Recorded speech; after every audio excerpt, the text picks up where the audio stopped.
Janvi, are you there?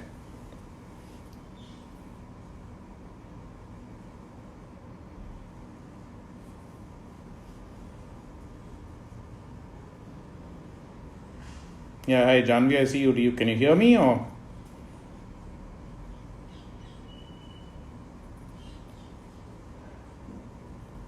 Okay, great.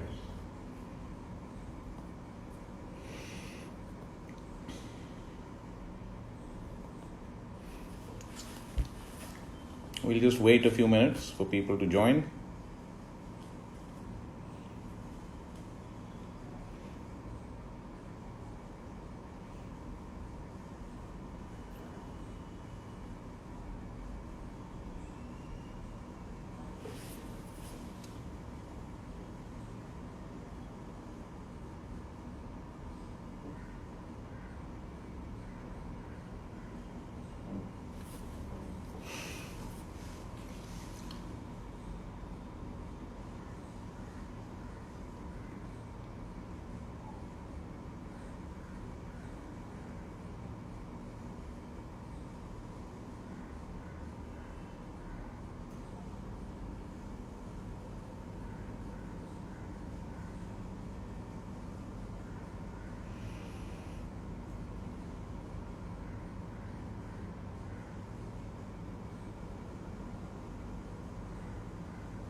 Janvi, let me know when it's a good time to start. I'm ready whenever you tell me.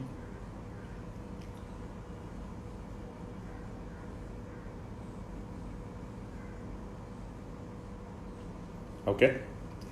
So, good evening, everybody.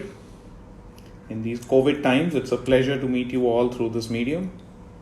Always a pleasure to talk about the topic that I enjoy the most, which is, as you've all seen, patents, injunctions, and jurisdiction in IPR law. Before I go any further, let me just broadly give you the overview of what IPR stands for and what are the forms of IPR.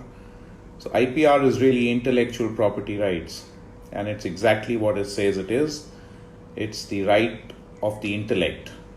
And there are four principal types of IPR, which is trademarks, patents, copyrights, and designs. These are the four principal IPRs. I actually, on World IP Day, which was about a month ago, I wrote a poem on the four types. So maybe I'll recite bits and pieces of that poem, which also will tell you what each of those IPRs is. I'm becoming a bit of a poet in these COVID times. So let's talk of trademarks first. So my poem goes: trademarks help identify source, quality that they do endorse, by helping the consumer to distinguish, but by copying, it can easily extinguish. It lives in people's minds forever, at least that is its life's endeavor. But by misuse, it does dilute, hence inviting many a lawsuit. So,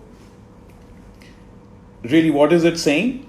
Trademarks help identify source. So, anything that is a source identifier is a trademark.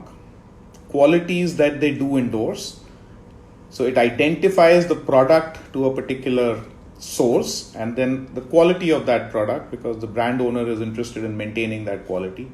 That quality enables you to put a black liquid to your mouth and drink it if it's called Coke, and not to touch it with a barge pole if it doesn't say Coke or Pepsi, if I may say so.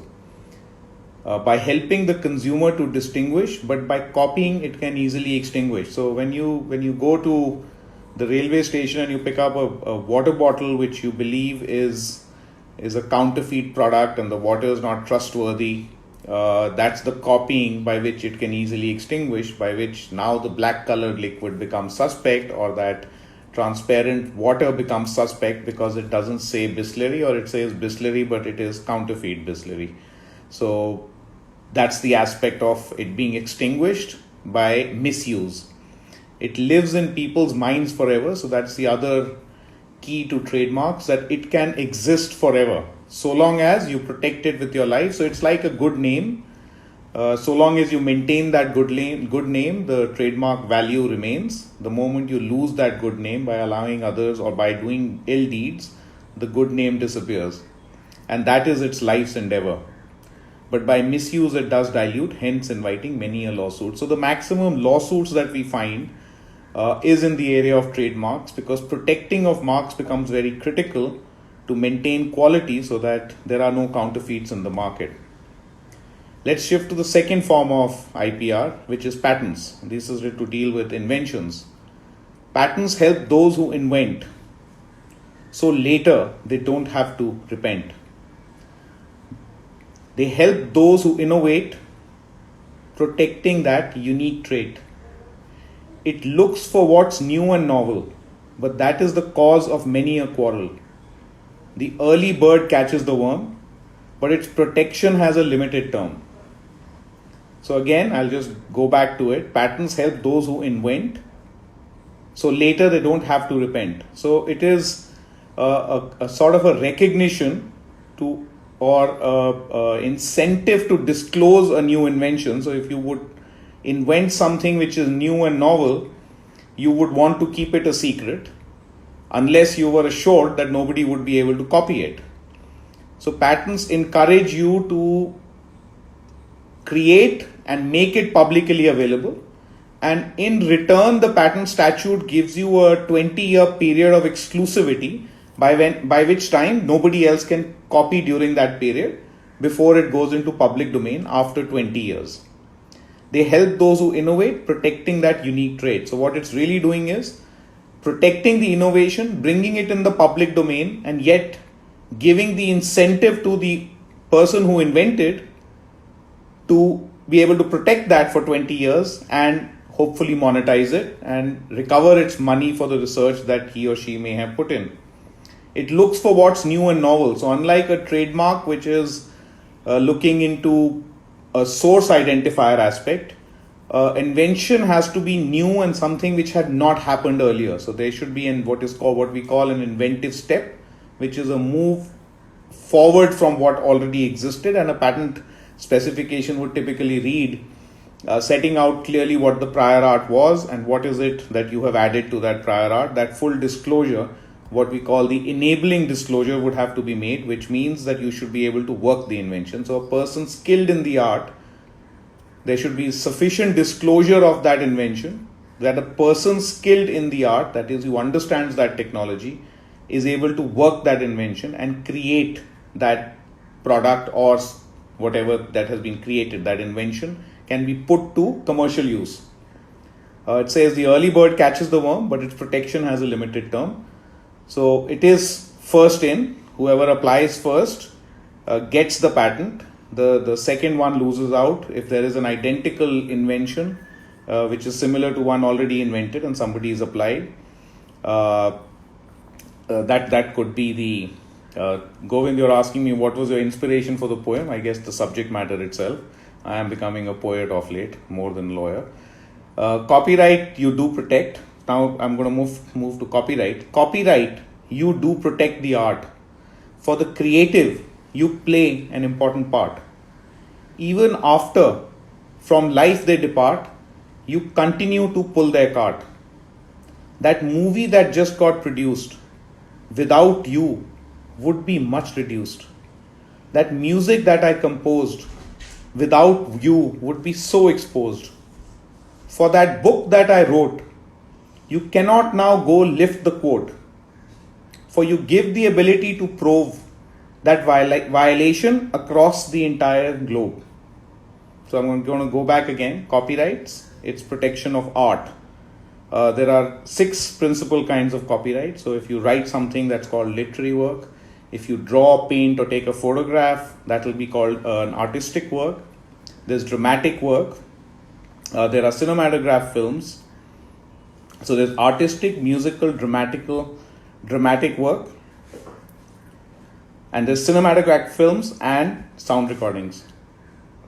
So this is what all of these are protected, and all these have a different mean. So these are all art. So copyright, you do protect the art. For the creative, you play an important part. Now, copyright is very interesting. Unlike patents, which requires registration, copyright gets protected as soon as you create it, and this is important for the group who's on here, because I know you guys are all very savvy on the net, and I get asked this question a lot of times, whether what's put on the net is that free, and therefore because it's on the net, it's been put by somebody, and therefore there's an inherent permission for you to use that work. That's not true. Copyright has a very interesting sort of protection history. It doesn't require registration. There is no formal requirements for protection of copyrights. If actually I'm holding my pen and writing something right now and making those notes which are available to me, that copyright, that becomes a literary work copyright, and that will be protected for not just my lifetime, but 60 years beyond that. So it's life plus 60 years post my life. So even after, from life they depart, you continue to pull their cart.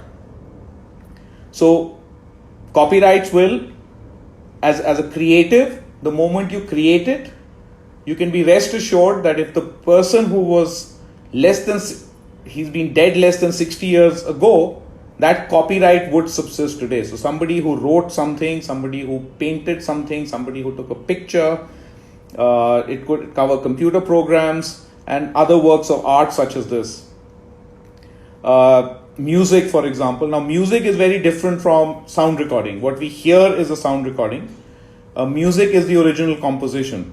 And till 95, I remember the Copyright Act had a specific requirement for musical works to be in writing. That was a strange sort of, we lifted it from the UK Act for musical works only to be notational. That was because classical English music or Western classical music is always notational, and therefore they had a plea for written, but Indian classical music is never written. So therefore it was a bad idea to incorporate that into our act, which got removed in 95, that now there is no requirement for copyright to be reduced to writing. So that movie that just got produced, without you, would be much reduced. That music that I just composed, without you, would be so exposed.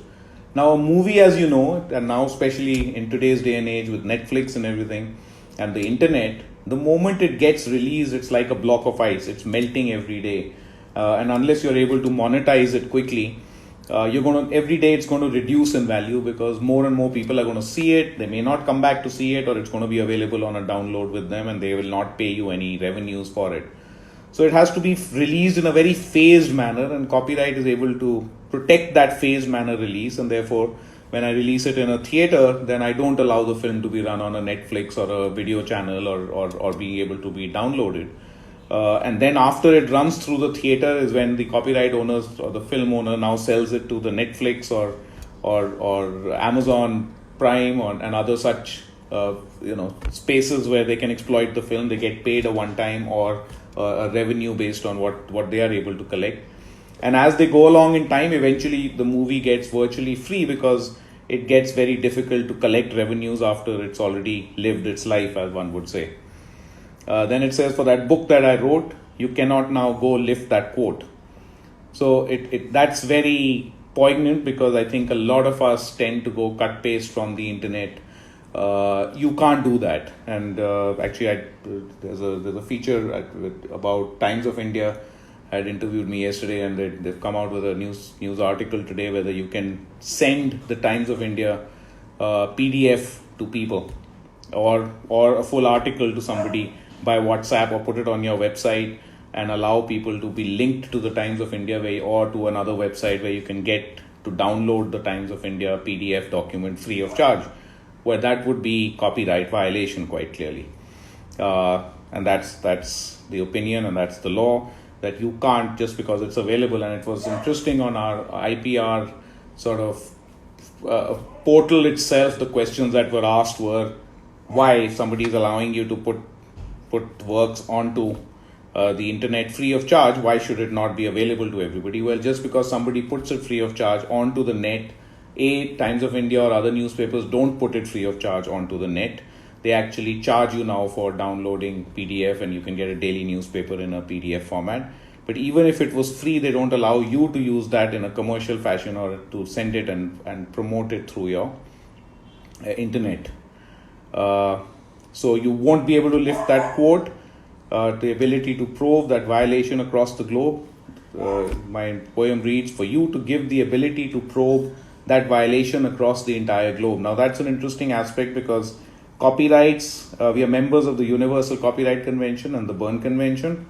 Resultantly, all countries who are members of this convention, which cover I think almost 140 countries, if not all countries around the world. So every film, every musical work, every artistic work, every literary work in any of these countries is given equal protection. And likewise, Indian works would be given equal protection in all these countries across the globe. So copyright, by virtue of creation, gets protected across the globe, unlike a patent which requires registration in each country, unlike a trademark which requires use in each country. The moment you create a copyright work, you get rights across the globe. The last one is designs. It is an eye appeal feature. So my poem reads, for features that appeal to the eye, for them there is no reason to cry. For there is a property so divine, we call it the registered design. Every shape, configuration, ornament or pattern is protected with this ring of Saturn. Across different types of articles, it covers the smallest visual particles. So a design is really a shape given to a particular article of commerce, and that shape which is appealing to the eye. So take the pen, for example, a particular shape is given which appeals to the eye. So it says, for features that appeal to the eye, for them there is no reason to cry. For this is a property so divine, we call it the registered design. And it has to be, again, like a patent, unlike a copyright, unlike a trademark which doesn't require registration, a design would require registration. So that's the aspect of design. There is this property so divine, we call it the registered design. Every shape, configuration, ornament or pattern is protected with this ring of Saturn across different types of articles. So it covers all articles of commerce. It covers the smallest visual particle. Now take this pen, for example. It contains all the 4 intellectual properties. The manner in which I hold the pen, and because it doesn't slip off, is a utility aspect. It could be a subject matter of a patent. The manner in which all these different colored nibs come out could be a utility patent. This is a law firm which I have a pen from, Cooley, that's their trademark which exists on this. The fact that this pen has a particular shape, that it looks in a particular shape which is appealing to the eye, would be a design protected subject matter. And the drawings relating to this pen and the technical drawings relating to this pen, and of course this pen would be capable of creating copyrighted works. That's broadly the 4 types of copyrights. One of our topics of discussion is jurisdiction. Where can you enforce these? India is a large country. We have several districts, states where it can be protected. So you have to choose those jurisdictions. Law students would know of section 20 of the Code of Civil Procedure. So section 20 really says you have to ideally go where the defendant voluntarily resides or carries on business. So the idea being that if you have to sue somebody, you have to go to a jurisdiction or a place where you can sue, a jurisdiction which is convenient to the person you're suing, so that it's not inconvenient for him. You have to go to the place where the defendant resides. Section 20C of the Code of Civil Procedure, however, allows you to also sue where the defendant may not reside, but where what we call the cause of action arises.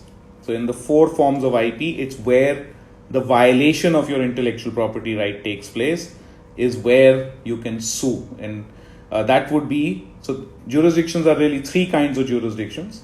There's territorial jurisdiction, by which you decide which territory or where you should file the suit, or you can file the suit.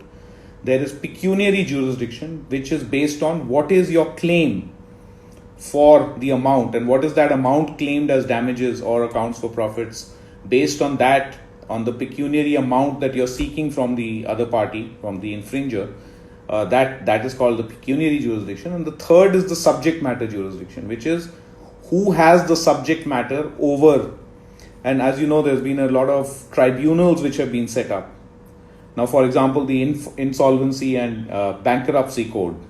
So if a company which has intellectual property, and in fact all property and assets of a company which goes insolvent, and there's an insolvency proceedings under the IBC before the NCLT, where there is a resolution professional who's appointed. There is a view that there is an ouster of jurisdiction of civil courts, and it is the NCLT which would decide issues relating to assets of the party which has gone into liquidation, and that becomes a subject matter dispute. That would that IP now be enforced through a civil court or through the NCLT? We did a very interesting case, of course, for I won't name the party, but issue about where the Competition Commission of India would have jurisdiction over a patent, where the patentee had abused his dominance. As you know, all intellectual property is every intellectual property owner is in a dominant position. That dominant position can be abused. The question that came up was the subject matter, whether the CCI could investigate an issue of subject matter of where it was a subject matter of intellectual property, or was that within the exclusive domain of the controller of patents, and where could you file this subject matter action if there was an anti-competitive issue.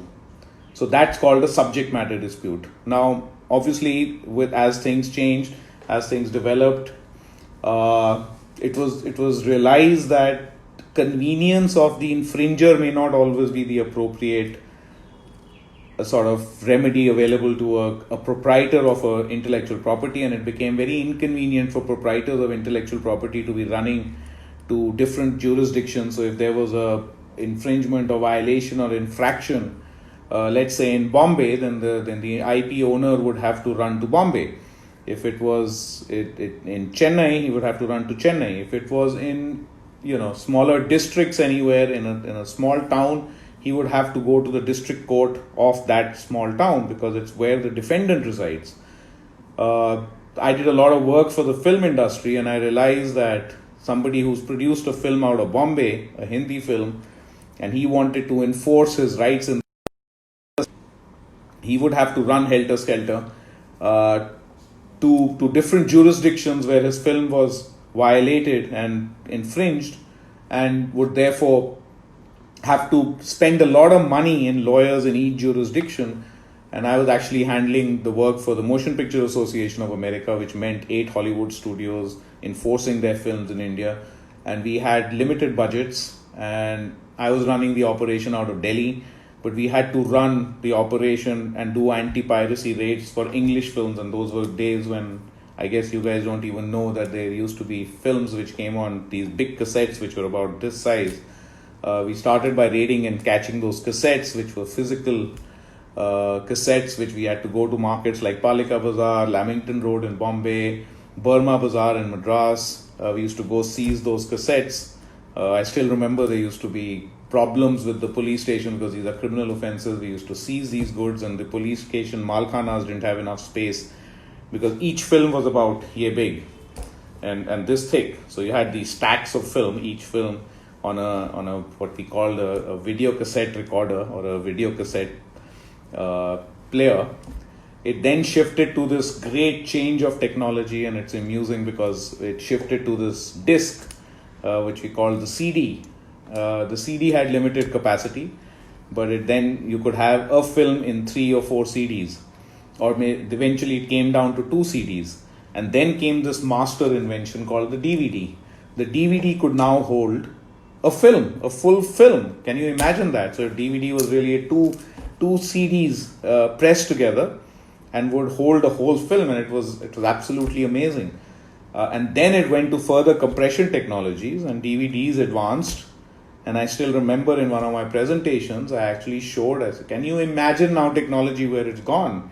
On a DVD now, you can hold 6 films. 6 films. Can you even imagine that on one disc? I know it's very amusing today, but it was a spectacular improvement in technology from the cassette to that DVD. And slowly we found that even the DVD disappeared from the scenario, and we were now left with enforcing what is called online piracy, which started to grow. And we said, now what is this? And we said, oh, it's not such a big problem, because in India there is no internet connectivity enabling you to download films. And it used to take 12, 14, 15 hours. You had to leave a film on if you had needed to download a pirated film for 14, 15, 16 hours to download one film. So we thought, it's still far away till you get better internet connectivity before you can download films. So that was an interesting. Of course, today we download it at a speed. You can see me live, and we can download films. So, within my lifetime, in my young days of practice, well, it's not that young, I guess, but over a short period of time, technology has moved so fast, and you can imagine where it is going to be 10, 15, 20 years from now if it continues at this pace. And I guess we can all imagine that. So really, coming back to jurisdiction, it was decided that to make this convenient for IP rights owners, because you want to promote intellectual property as a property to promote commerce. It is asset. And you'll be surprised to know that countries' GDPs are more dependent today on intellectual property than on actual physical assets. And most companies' intellectual property assets are more valuable than their entire combined tangible assets. So these intangible assets have a huge value attached to them, and these values can be monetized. And today you'll find intellectual property as being put into many balance sheets to be shown as part of assets of the company, and these can be put to lease. You can lease these out, you can borrow money against them.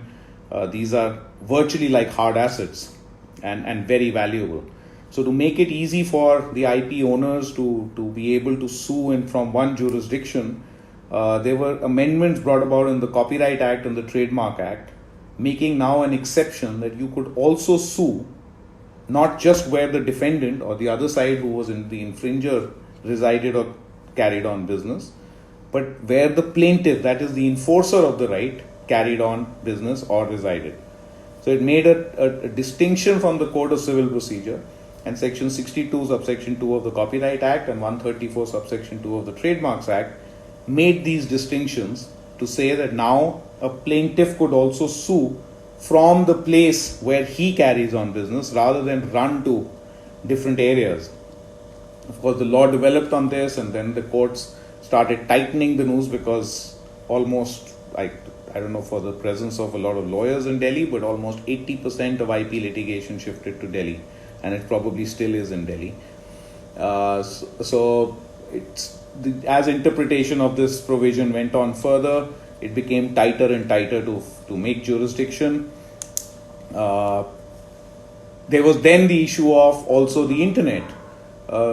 What about cause of action? If there was violation of intellectual property through the internet, and that internet had access through the World Wide Web all over the country, would that mean that there is violation all over the country? So if I put on counterfeit goods, for example, which are purchasable all over the country, or I was publicizing counterfeit goods, counterfeit Nike shoes, or counterfeit any other product, would that constitute use in a jurisdiction where I have access to the internet? And that would really mean anywhere that the internet is accessed from, which is globally, could courts in that jurisdiction seize upon the subject matter and seize upon the territorial jurisdiction merely because there was access of the internet? Then courts developed this concept that it can't be that just because the internet is accessible, it's not like a newspaper where you're publishing something, but the fact that you could download and you could view something on the internet was not sufficient to give jurisdiction to that court in that jurisdiction if the cause of action did not arise there. So it was not equivalent to selling those goods in that. So if I was able to see fake Nike shoes on my internet, which were being sold out of Mumbai, that would not be the same thing as if availability of those counterfeit goods in Delhi. So courts developed this concept of saying that you must target that particular jurisdiction. So you must show that the internet is targeting viewers in Delhi. and that there is interactivity and you're able to transact business through that website, not merely access the website and jurisdiction and to confer jurisdiction. So in Banyan Tree, and there's a whole range of cases where courts discuss this aspect of saying only in a situation where it's an interactive website, it is possible to conduct business through that website. I remember doing a case where we tried to argue that how about booking sites for restaurants and hotels? What if I can book a hotel in Mumbai, which I can today, through various websites which book hotels like hotels.com or booking.com? So would that be considered as transacting business? And it was an interesting issue because I can also pay for example, I can pay for a hotel for a stay in Mumbai tomorrow, or pay for a restaurant and book a table in a restaurant in Mumbai from Delhi. Would that constitute, use and cause of action in Delhi? And courts looked into that aspect and said transacting business would not mean, because the end business is being provided in Mumbai. For a restaurant, it may not apply. These are issues still at large. We're still fighting on levels to say that should be sufficient, because that is today's business. If I can, through a website, India Mart, for example, sells goods from all over the country, and it's able to show you, and you're able to reach out through India Mart, you can reach out to various customers of India Mart who advertise on India Mart and make inquiries about the prices, about the quality of goods, delivery schedules and everything. So a large part of the commerce is conducted online. So courts started looking into that aspect, and we've made substantial inroads into establishing that the moment that the interactivity of the website, part of the business conducted through the internet, would be sufficient to give jurisdiction to courts where I'm able to access and make these additional transactions.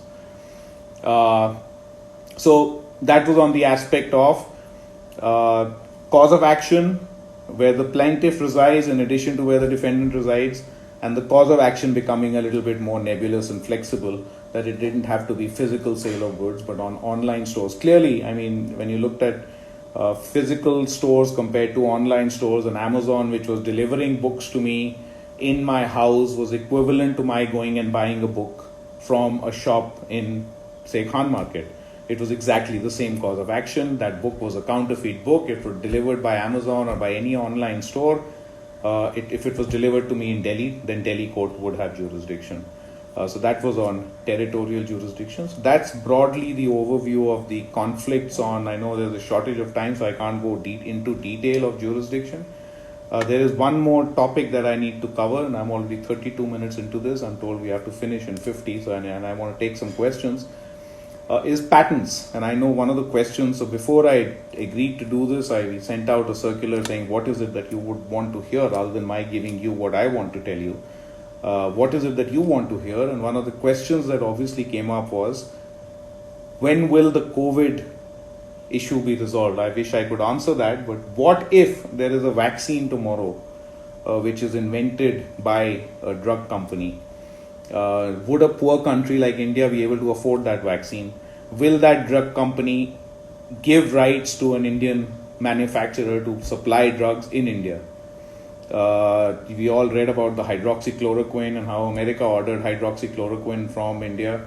So what would happen if that patentee of the new COVID vaccine was an American or a French or a Swiss company, which applied for a patent in India and got what we call these exclusive rights exclusionary, which is to exclude somebody from using that patent to make that vaccine for India, and wanted to do it exclusively for itself, and because of that monopoly sold it at very high prices which the poor could not afford?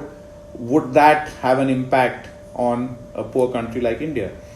But the answer and the good news is that no, when the patent is an exclusive statutory right.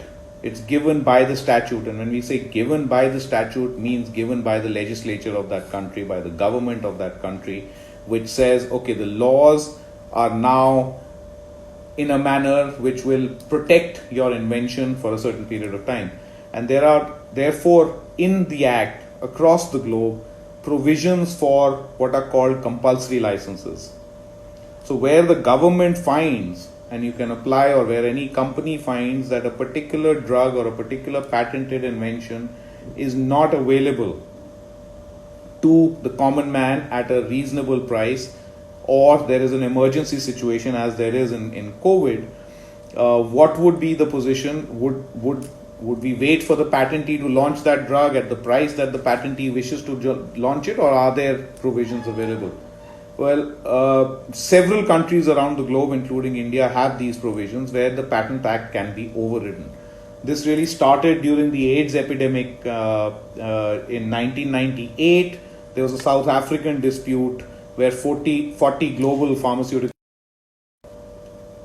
challenged the legislation introducing a legal framework to increase the availability of affordable medicines, AIDS medicines in South Africa.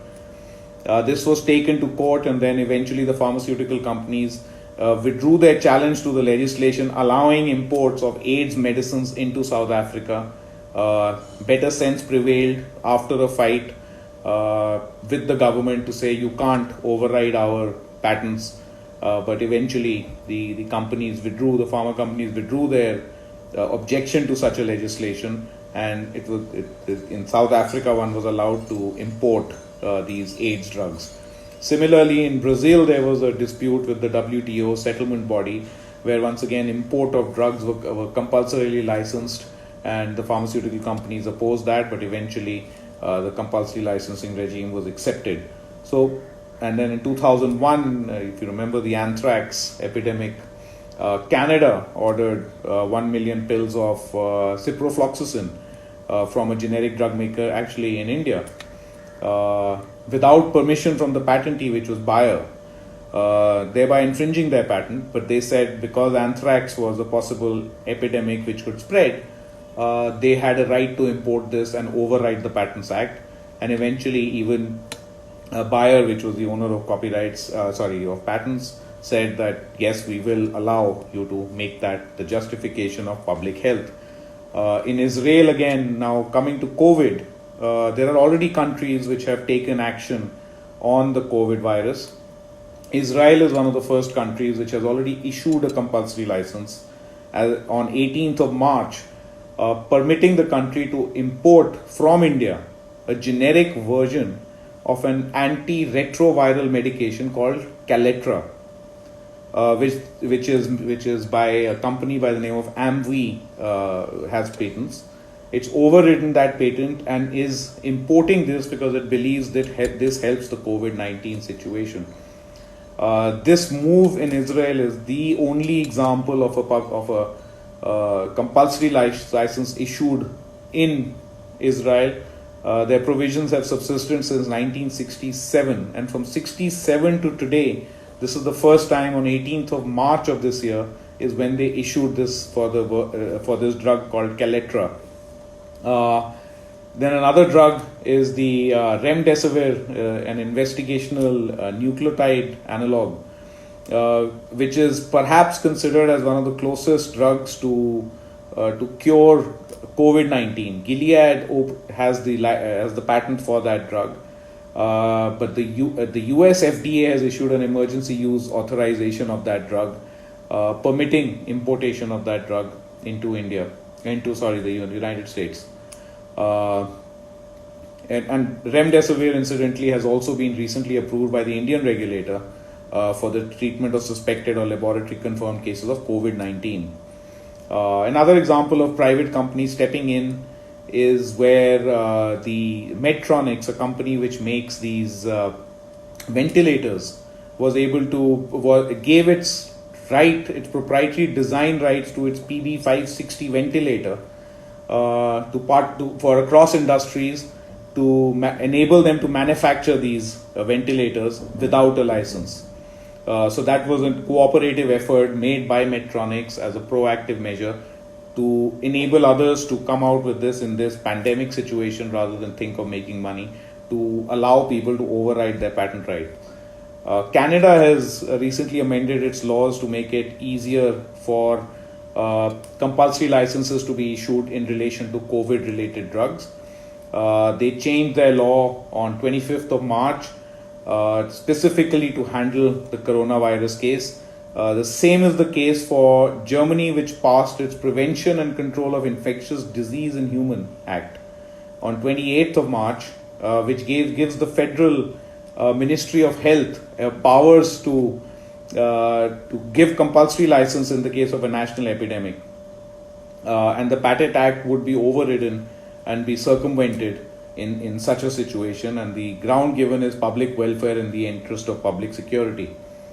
As I mentioned about Bayer, so I remember reading reports from Georges Thomer from Bayer, who came forward and said that in an epidemic situation, Bayer would not enforce its patents on the drugs that were relevant for COVID.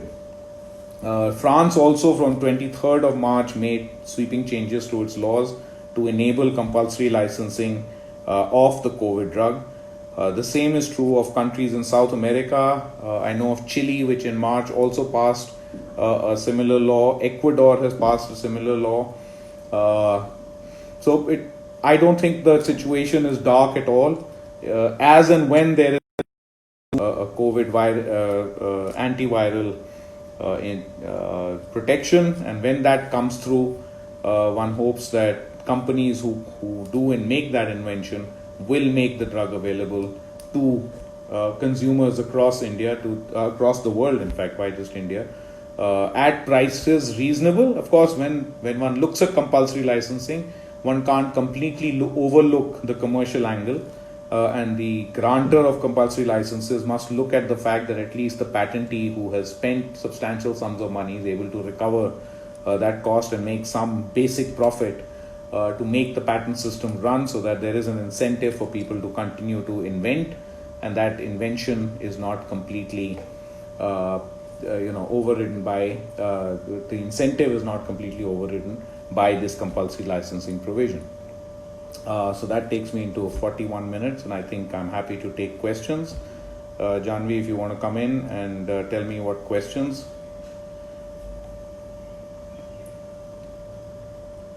So Gaurav, I see a question. Don't you think that due to compulsory license, inventor will not disclose an invention in this pandemic situation because he also knows about the effect?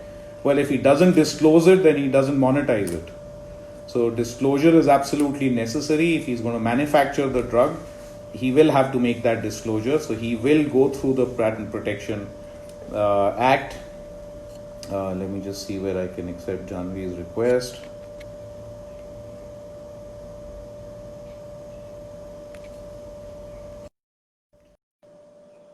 Okay, Janvi, I've added you. I hope you can join in and ask the questions. Good evening. Good evening. Good evening. I would like to thank you so much. I was feeling very lonely. I'm glad you're on the screen. I was waiting for a chance to come on live. So Yeah. I would like to thank you formally for doing this lecture, for taking out time. We know you're a very busy man and you're like a stalwart in the field of intellectual property rights. So thank you so much for being here. And I feel very fortunate because I'm attending your poetry for the second time. I'm listening to it for the second time. Yeah, that's right. We did the Murata cultural Yes. event Yes. when I Yes. 3 of poems, and now today I'm the fourth one. So let me just correct you that I used to be a busy lawyer. I'm not anymore. I still You're get home and chill, like many of us are doing. So very happy to be here and be part of this program. So I'm glad you organized it. So thank you for giving me this opportunity. Thank you, sir. And we've got a lot of questions. So the first question is that in the lockdown, we are seeing that the work shifted online. Like, even people who would never go online before or would, sort of stigmatize social media have now joined social media, and people who were active, more active now. And there's a lot of content that is being generated on a scale.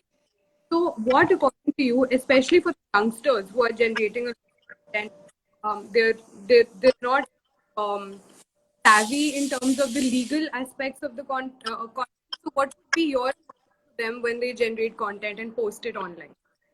So I think this generation has to be very, very IP savvy. Where we could have gotten away with it, because I was talking about that film being in that cassette. Yes. You guys are not. This is a vestigial organ for you guys. This guy, you never use this. Right. You use this. So Right. everything goes digital first. So all your creations, and that is your sorry, what is your creation. Yes. And the moment it's your creation, it is protectable. And all your creation is going to be digital. Unfortunately, the internet, the way it has developed, and I've seen it develop, a lot of us seem to have grown up believing that the internet is a free medium. It's not. It is Right. for your generation, it's their livelihood. And more so with at a faster pace owing to COVID.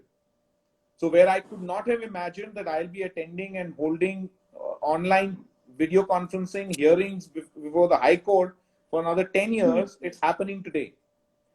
Because I've been online for 10, 15 years, I've not used a physical file over a decade. Yes. For me, it was very normal. But I never thought, and I spoke to people and said, why don't you do it so much easier? Why do you even read a paper file? I actually convert my paper files into electronic today to read it. So creating content today is straight away digital. If you don't respect the digital content, and you'll see how music eventually was pirated on the internet only. Today, there are several mediums, whether that's Apple Music or other mediums by which it is monetized, and we all pay for it. We all subscribe to these. Yes. So now there are those subscription models that come in. Newspapers. Why would anybody? You could print newspapers online, and now there is a subscription model. So there are now monetizing models which have come up online, and now people will start enforcing online more than offline. Right. And therefore one would have to respect it. Copyrights are actually criminal offenses. So if you're downloading and using copyrighted material, you know that all universities today, you write an article, you can do a piracy check, whether you've copied content from another article. If you write PhD thesis or anything, they all go through piracy checks. So now technologies are there to even check whether it is original work or is it pirated work. So you have to be very careful. Go back to saying this is only a medium. Instead of paper, I'm writing it on a screen. All the other respect for it has to be given as you would in an offline situation. The online would have to be given the same amount of respect. Merely because it is easy to copy and easy to transmit and easy to disseminate doesn't mean the rights have been diluted. In fact, the rights are stronger now. Okay. So next question is, you spoke about good when you were talking about trademarks. You spoke about how a trademark is goodwill. So is this similar to how you have a goodwill of a company, or is it different? Can you draw some analogy on that? So it's exactly the same thing. Trademark is anything which has a goodwill. It's not just a company. It's also the name. So take an example. When you say, oh, you are such an icon in your field, you're talking about an individual. Well, how do I promote myself? Not a guy wearing a striped shirt. I call myself by a name. By that name, I'm able to have an outreach situation. So when you publish it on a poster, even without my photograph, if my name has a recall value, you know that I'm a lawyer. I'm not a soft drink. Likewise, a Coca-Cola is not a lawyer, but it's a soft drink. So it guides you, and look at the amount of information a name like Coca-Cola gives you. It tells you that a dirty looking black colored liquid tastes so good. And when it's chilled and put with ice, and every time tastes the same, and I know I'll be safe and not fall sick. That all information is concised into one word, Coke. So that would be the same for a company. Oh, this is a reputed company. I will buy from this because this is a reputed. What is this drug? It's ABC. You've never heard of the drug. Who is it made by? A Pfizer. So you'll immediately go and buy it, a GlaxoSmithKline. So it's a company name which encourages you to make a purchase. So it's a reputational issue. A company can have that reputation. An animal can have that reputation. A human, of course, has that reputation. So it's your outreach to the customer, which is what a trademark is. So don't be confined by corporate names not being trademarks. Okay. So another question that was, what is your insight on brands terming themselves as well known even without any court order or going through the well known are mentioned in the Act? So well-known is not, trademarks are not. There is a statute, the trademark law, which recognizes well-known, and until recently, I can't remember. I think it was 2005 or somewhere where the well-known mark was added. Now I'll give you an interesting example. I did the Whirlpool case in 1996. I was a young intern and with my father, and we got a case where we had to show reputation of Whirlpool in people's minds in India. Whirlpool didn't have a registration, and we had to establish a passing off action for which we had to establish a reputation. So we had to get into people's minds. If it exists in people's minds, we had to establish that a washing machine which has the term Whirlpool written on it would be associated by people in India, a large segment of people in India, with Whirlpool of USA. That was that if I could establish that the trademark exists and it exists as a well-known trademark. So well-known, it is not statutory in nature. Well-known is what is in people's minds. So if you can tap that mind, so when the statute recognizes a well-known mark, all it's saying is tap the people's minds, give me evidence that that Whirlpool does exist. Right. And if you give me enough evidence, I will give you a recognition of well-known. But well-known, we establish in court proceedings to say that, look, it is, I can tell you that it is well-known. Right. By publishing, and we published for a Sears store, for example, to establish that Sears stores had reputation in India.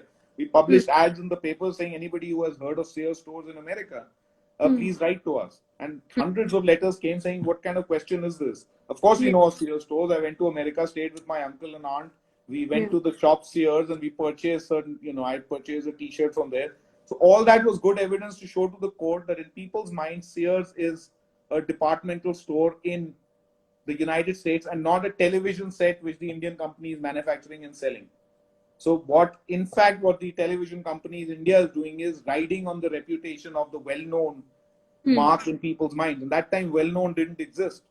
It's the Whirlpool case which went up to the Supreme Court, and eventually the legislature also introduced the term well-known into the statute. Before that, it didn't exist, but protection was given to well-known marks even before the statute.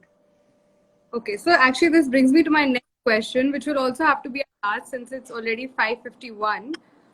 So IPR in different countries are different, right? They may be similar, but there is some difference in each country with the IPR law and the interpretation of the law.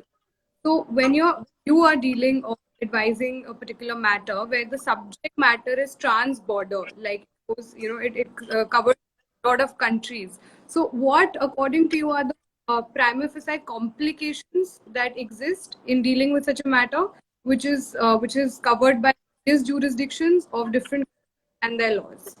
So you'll be surprised how consolidated IPR laws have become. As a result of TRIPS, they're very consolidated. There's very little difference between laws and what is well known in India. But there's still a large difference what is well known in India and what is considered well known in the United States. Yes. They are very conservative. They are more inward looking, saying you have to be selling in the jurisdiction. India says no, you don't have to be selling in India. It's only I could acquire reputation even by traveling to America and coming back with that knowledge. So there is that slight difference, but the difference is minimal. So not Moti Mahal, the Bukhara restaurant could not protect itself in the United States. Okay. Right, despite being so well known, because they said no, but while you aren't in the United States, so Bukhara we will not protect. Whereas Whirlpool was not in India, and still we could protect Whirlpool in India. So there are very minor differences. The major differences between common law countries, which is, well, now UK is no longer, it is the father of common law, but now it's gone to the civil law, and then civil law countries, which are more statutory in nature, which is the European countries. But USA, India, Australia, New Zealand, Singapore, Hong Kong, these are all common law jurisdictions which recognize common law as the protectable rights. And then there are civil law jurisdictions which have a stark change, which is it must be statutory and they don't follow the precedential form, which is a precedent doesn't bind. It's only the statute that binds a court and not a precedent or the finding of a court in different countries. Okay, so moment. So I'll ask you one short. What do you think is the IP law future in this country? What do you think is the future of IPR in this country? Huge. It's just starting. IPR is the future in the globe. 10 years, 20 years from now, 60% of GDP will be intellectual property related, not hard goods related. You can only make so many hard goods. IPR is unlimited. Right. So a trademark value is going to be more than so Boeing is going to have more value than the plane that it sells.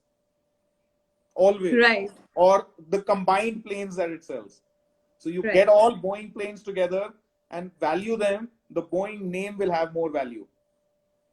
So that Okay. intangible asset will have more value than the tangible assets. And you add Boeing's entire tangible assets, their real estate, their company, their everything, and value it, the name Boeing will have more value. So we should now invest in the name rather than the product. Well, not just the name, your creative, your music producers, your film producers, this is the film being produced right here. So you become a film producer. If I start singing, we'll be producing music. You can start singing. Nobody listen to. I wouldn't mind. So it's all creativity that's protected by copyright. Then you'll invent. We are all sitting and inventing new things at home now. So, and protect it. And you'll be surprised how in the West they protect these viciously and are able to build value to it. So the more you protect, the more value you add to your country. The more we recognize intellectual property as a protectable asset, not only for the developed world, but for the developing world. The more value we'll create for the country and the more GDP we will have. We can't compete with China on manufacture, but we can compete with everybody in the world through our mental strength, which is creative. Look at it. We should be creating. We should have the COVID virus. The vaccine should be developed in India, not anywhere else. Because I can assure you, when the virus, when you get the vaccine, when you see the patent specification, it will name either a French company, a Swiss company, or an American company, but the inventors, at least 2 of them will be Indians. Well said, sir. I think that comes true and soon. And yes, you can be rest assured. Okay, we're going to save this video and then we're going to play it when that news breaks. Okay, yeah. That's my prophecy for the future. Off now. So now you just end the live and save it to IGTV for our viewers to see it later. Okay. Okay, thank you very much. It was lovely. I wish I could have seen all of you. As you can see me, that would have been nicer. But take care, stay safe, stay home.